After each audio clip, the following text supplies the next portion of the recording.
राम जी सारा ज्ञान है। तो काल थे सप्तम के भर्ती, काल वीडियो में घेरन नहीं पाई, तो वह वीडियो में आज एडिट करके घेरूंगी। 7 बज गए, बच्चे स्कूल में जा हैं एक बार, फिर वह वीडियो में घेरूंगी। और सारे वीडियो ने लाइक कराया करो, शेयर कराया करो और कमेंट कराया करो। और बहुत बढ़िया व्रत कराया, सप्तम का कहानी सुनी। और कल बरती थे थारा किसा बनाया था मूड बताइयो। और कल सप्तम के व्रत की वीडियो बना रखी से, कहानी सुन जाए कि और वही वीडियो में घेरूंगी। तो वीडियो ने लाइक करियो, शेयर करियो। ये एक बच्चा ने तैयार कर दूँ, उनका स्कूल में जाने का टाइम हो रहा है। कोई उठ गया और कोई उठा को नहीं है, कोई परहेज कर रहा है। नमस्कार दोस्तों, आज कहते हैं अहोई अष्टमी की कथा। एक समय की बात है, एक नगर में एक साहूकार अपने भरे पूरे परिवार के साथ रहता था। उसके 7 बेटे, एक बेटी और 7 बहुएं थी। साहूकार की बेटी दिवाली पर अपने ससुराल से मायके आई हुई थी। दिवाली पर घर को लीपना था, इसलिए सारी बहुएं जंगल से मिट्टी लेने गई। साहूकार की बेटी भी अपनी भाभियों के साथ चल पड़ी। साहूकार की बेटी जहाँ मिट्टी खोद रही थी, उस स्थान पर साहू अपने बच्चों के साथ रहती थी। मिट्टी खोदते हुए गलती से साहूकार की बेटी की खुरपी की चोट से साहू का एक बच्चा मर गया। इस पर क्रोधित होकर साहू ने कहा, मैं तुम्हारी कोख बांधूंगी। साहू के वचन सुनकर साहूकार की बेटी अपनी 7 भाभियों से एक एक कर विनती करने लगी कि वह उसके बदले अपनी कोख बंधवा ले। सबसे छोटी भाभी अपनी ननद के बदले अपनी कोख बंधवाने के लिए तैयार हो गई।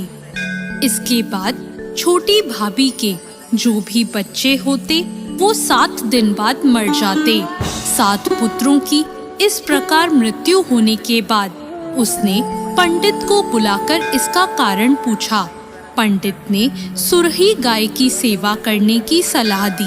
सुरही गाय सेवा से प्रसन्न हो जाती है और छोटी बहू से पूछती है कि तू किस लिए मेरी इतनी सेवा कर रही है और तू मुझसे क्या चाहती है।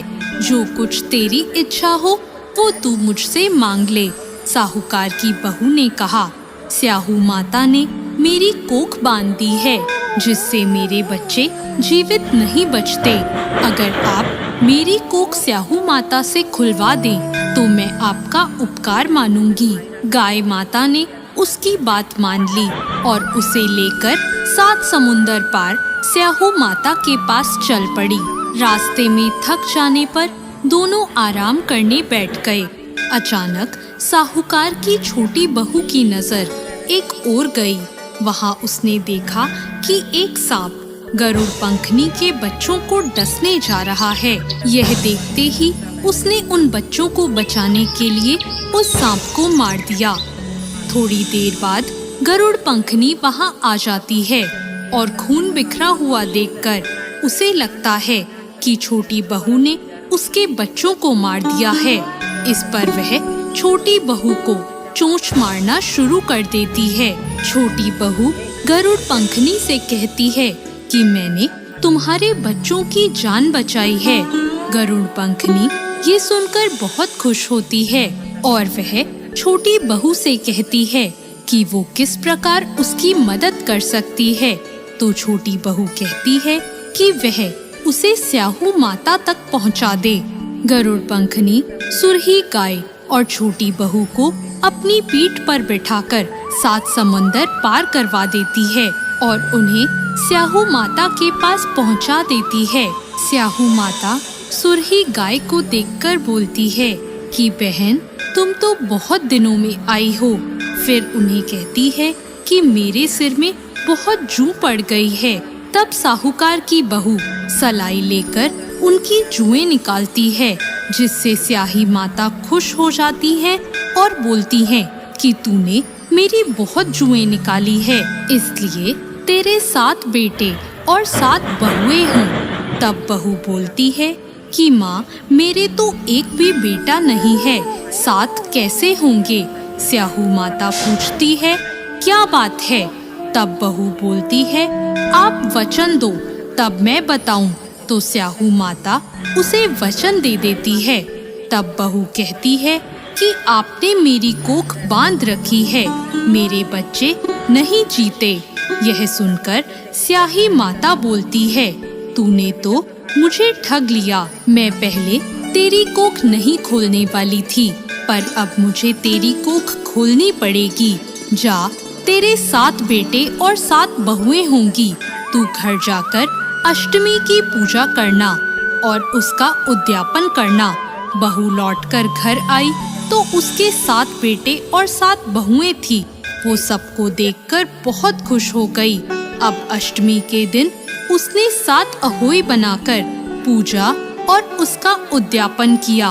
उधर उसकी जेठानियां आपस में बात करने लगी कि जल्दी जल्दी अहोई माता की पूजा कर ले, नहीं तो सबसे छोटी बहू अपने बच्चों को याद कर कर रोने लग जाएगी।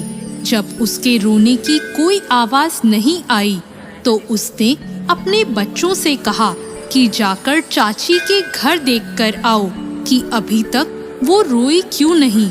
बच्चों ने जाकर देखा तो वहाँ चाची कुछ मांड रही थी और उद्यापन और पूजा की तैयारी कर रही थी। उन्होंने जाकर अपनी माताओं को ये बात बताई। यह सुनते ही जेठानियां दौड़ी दौड़ी उसके घर आई और उससे पूछा कि तेरी कोख कैसे छूट गई। देवरानी बोली, स्याऊ माता ने मेरे ऊपर कृपा कर कर मेरी कोख खोल दी। स्याऊ माता जैसे उस पर कृपा करी, ऐसे सब पर कृपा करना। धन्यवाद।